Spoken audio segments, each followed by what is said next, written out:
Hi guys, David from RV Wholesalers with another Hey RVW.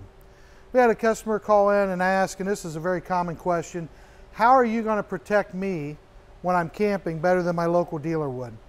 Very simply, most of you don't camp right by your local dealer, right? Most people travel at least 50 miles, some further. Think if you're taking that once-in-a-lifetime trip out west or headed down to Florida to Disney World, whatever it might be, but you're not camping close to the local dealer. Well, this is how we protect you. First of all, if you are camping next to a local dealer, we're a local dealer, we'll take care of you if you're near us. But if you're not, then what do? Let's say that you're in Florida or Texas or Arizona, it's 97 degrees out, 92% humidity, terribly hot, you can't stand to be in your RV, air conditioner's broken, what do? If you call us, we find a service center near you that will fix that air conditioner so you can keep camping. That's how we protect you while you're camping.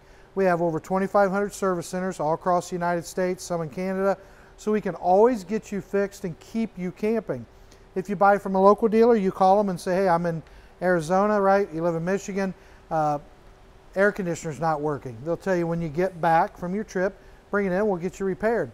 Even if you're in the same state, but they don't travel that far, they're going to tell you when you bring it back, when you get back home, bring it in, we'll get it repaired. That doesn't help you with your current trip. We can help you maintain your current trip. We can make sure you don't lose camping time. If you have more questions, give us a call at 877-877-4494. Check it out on our website, rvwholesalers.com. Make sure you follow us on Facebook and subscribe to our YouTube page.